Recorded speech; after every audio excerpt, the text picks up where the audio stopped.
திருப்போரூர் முருகன் கோயில் உண்டியலில் ஐபோன் விழுந்த கதையையும் அதனால் பக்தர் படும் வேதனையையும் விவரிக்கிறது இந்த சிறப்பு தொகுப்பு. கோவில் உண்டியலில் எது விழுந்தாலும் அது கடவுளுக்கே சொந்தம் என திரைப்படத்தில் ஒரு காட்சி வரும்.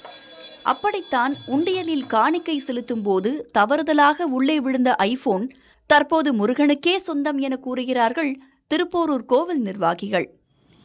சென்னை சிஎம்டிஏ ஊழியரான தினேஷ் கடந்த அக்டோபர் மாதம் 18ஆம் தேதி குடும்பத்தோடு திருப்போரூர் முருகன் கோவிலுக்கு சென்று வழிபாடு செய்துள்ளார்.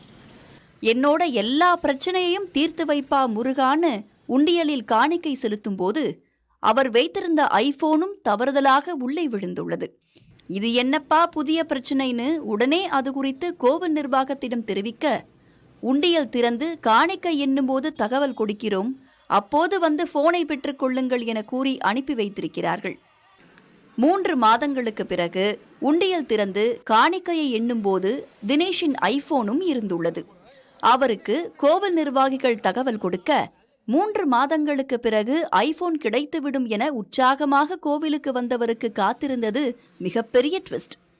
எங்கே என் போன், சீக்கிரம் கொடுங்க என கேட்டவருக்கு, போன் கொடுக்க உங்களை கூப்பிடல, அதுல இருக்க டேட்டாவை மட்டும் எடுத்துட்டு போங்க, உண்டியல்ல விழுந்த எல்லாமே அப்பன் முருகனுக்குத்தான் சொந்தம்னு கோவில் நிர்வாகிகள் விபூதி கொடுத்துட்டாங்களாம்.